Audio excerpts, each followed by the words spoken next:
what could possibly be said about Twilight Princess? It's such a game.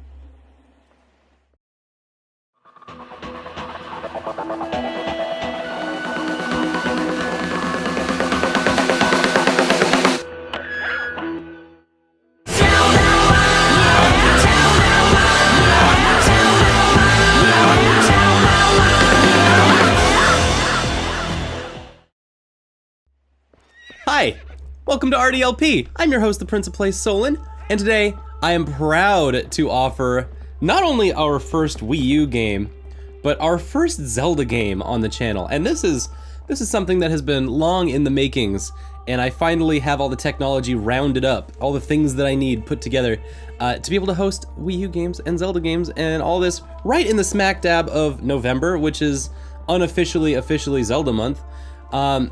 So yeah, The Legend of Zelda Twilight Princess on the Wii U. Just an amazing game. One of my favorite games of all time because it is just such a dense, heavy game. And that's gonna be, if you've never been to the show before, if you've never been to RDLP, we talk critically about games. We try to ask big questions about games. Today, our little wolf boy Link here, we're gonna turn this big boy into a battle wolf. We're gonna talk about weight. Weight is the big idea with The Legend of Zelda Twilight Princess. So let's dive into a brand new quest on Link, and we get to enter the horse's name. That's right, Epona. Normal mode or hero mode. Okay, hearts just straight up don't drop, and in hero mode all damage is doubled. That's awesome. That's super cool. I'm gonna take a step aside from that one because I'm no hero. I'm just a boy adventuring in the woods. But this is a game I haven't gotten to touch for, well, I guess a decade. It came out, what, 2006? It's 2016 now? It's been a decade, and it's been a hell of a decade. Tell me, Link, my boy, do you ever feel a strange sadness as dusk falls? They say it's the only time when our world intersects with those people, their world. Yeah, just when I talk about weight in The Legend of Zelda Twilight Princess, the entire idea is that this is a game where there's a dense world that they try to build with as many pieces as possible.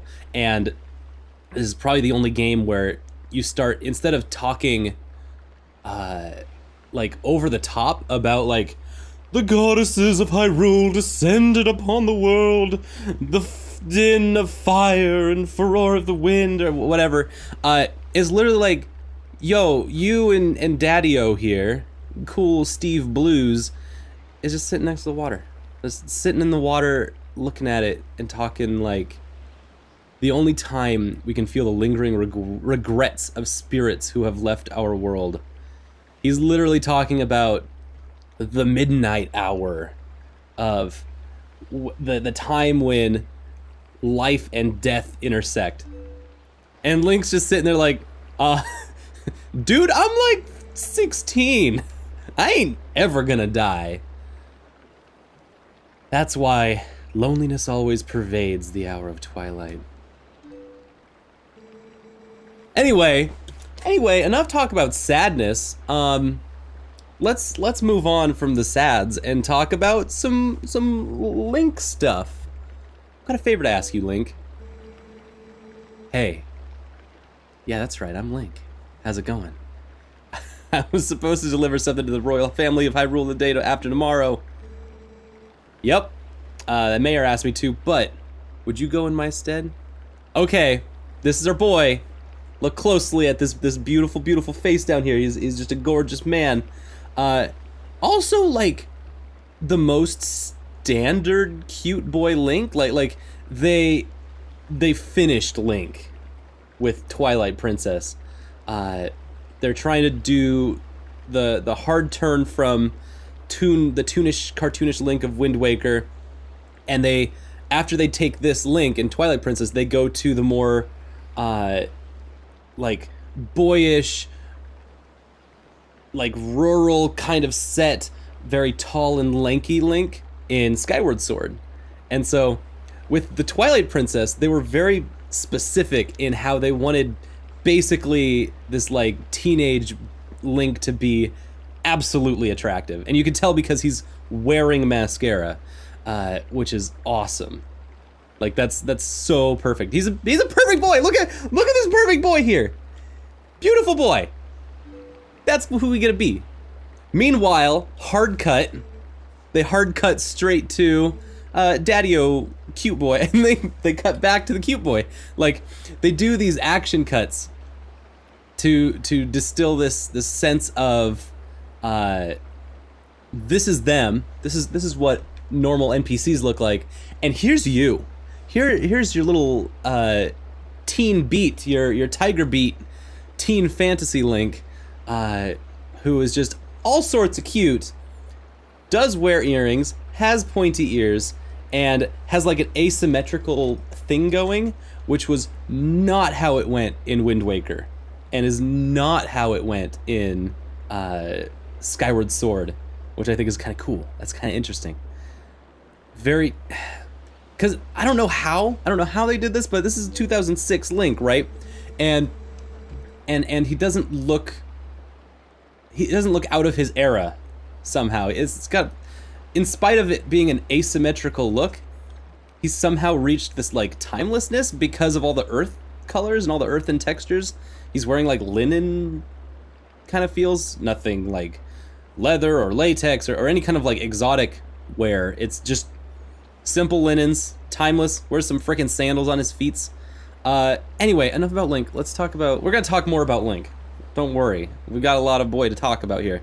There is a great castle. We're gonna go to the Kingdom of Hyrule, and our big quest, the big task as the Legend of Zelda Twilight Princess's Link, is just go to the frickin' castle. Look upon it with your own eyes. You've got to leave the city. Now, it's not leave the city and don't come back. It is, please go explore the world. You have come of age to explore the world around you. And it's getting late. Let's head back to the village, and I'll talk to the mayor about this matter. And this is coming from like a central kind of dad character, not our dad, because Link would never have parents. Why would that happen? I don't think there is a Zelda where Link has, no, there is Link to the Past. The very first one is like, dad dies on his deathbed because they were like super edgy at the time. But no, this is super simple. Someone else is our father figure. That's the important thing here, right? Lock up the gate, make sure it's nice and locked. These are just the normal day-to-day going-ons in the village that Link is from. This is what you do when you're at home, is you do your chores, and then you go to bed before your big adventure tomorrow. With your horse! We've got a horse too. Have we mentioned Epona? Because they are very like consistent, like you start with Epona in this game. Now see, that's the interaction right there. There's the kid, that's Colin. We'll meet Colin in a little bit. And he looks up to Link, and Colin's dad respects Link. And it's this really like healthy relationship between all of these people that they just establish, boom, right there. In the very like intro scene of this game, is that Link is in a safe place. He has healthy relationships with familial people in his hometown, and everyone likes Link, which is kind of, it's interesting how they put that in there. Hey Link, what's going on? They're helping me herd the goats. They ain't listened to me lately. Oh, also we've got a job. Like Link is employed. He's in this super safe place. Hey, where's Epona? He went that way. On top of all that, the game design in this first bit is pretty clean. They try to be like, multiple times they'll remind you, hey, go get Epona, no, go get Epona, and then they'll like cut to where Epona is. So you don't have to, they don't make it hard on you, they just make you do the work yourself sometimes. Let's see if we can, let's get distracted. Yeah, let's just wreck some stuff. Yeah, look at all this weight. Look at this strong boy, capable of carrying large rocks floating between his hands. And sometimes they don't even break, because they're very dense and heavy. This is not necessarily what I literally meant when I was talking about weight in Twilight Princess, but this is one of the things. We found something denser than the rock to break it on. That's awesome. But they did do a little bit of care in the physics engine, right? With this. No, it's the weight of the relationship between a girl and her horse. That's the weight we're talking about. Hey, Link. Hey, got your horse. I washed Epona for you. I washed your horse. And Link's like, oh yeah. I haven't cleaned my horse in weeks, so sorry. My bad.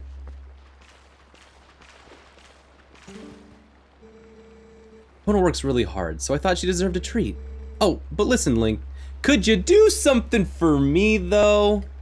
This lady's doing some nice things for me, doing chores for me. But can you do something for me? Can you use a piece of grass to play that song for me? You know, the one that Epona likes. Oh, that's it?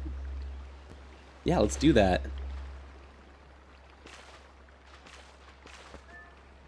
There we go. See how Link looks at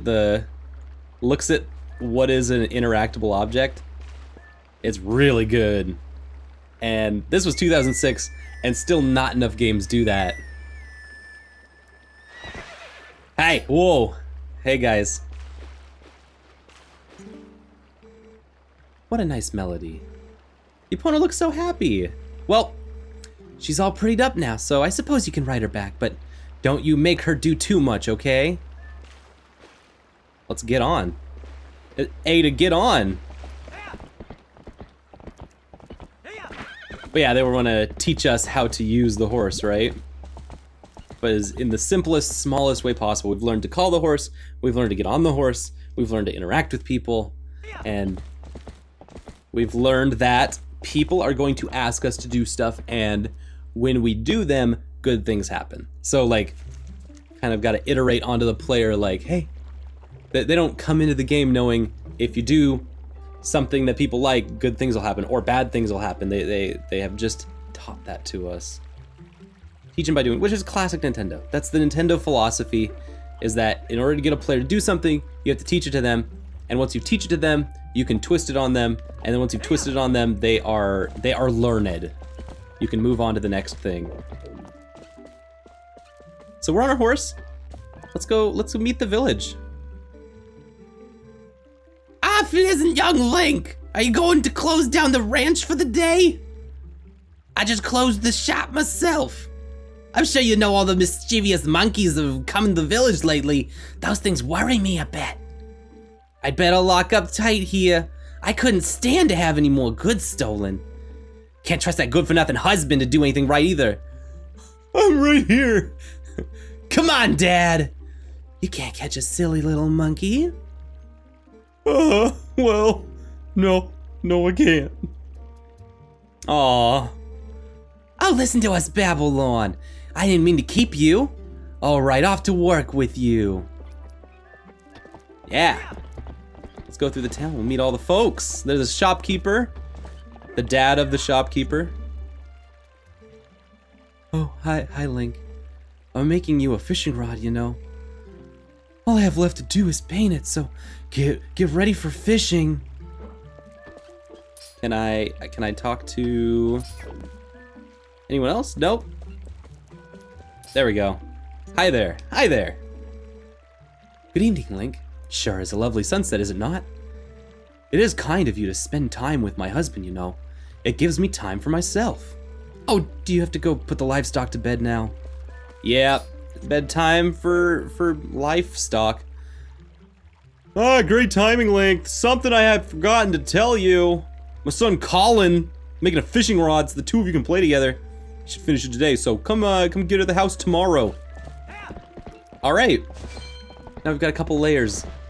And what? Just one more. One more. Oh, Link. Looks like you're going to help Fido. Good job. Yeah, headed up to the ranch ahead of you. You can go finish up your chores, and then when the sun goes down, you go on right to bed. You go home, go to bed. Or else the Twilight Princesses will come out and they'll destroy you. They will eat your body and sever your head and put their head on a pike and march it into Hyrule. That's how it goes. That's why you've never been there, because it's a dangerous place. Full of heads on top of pikes.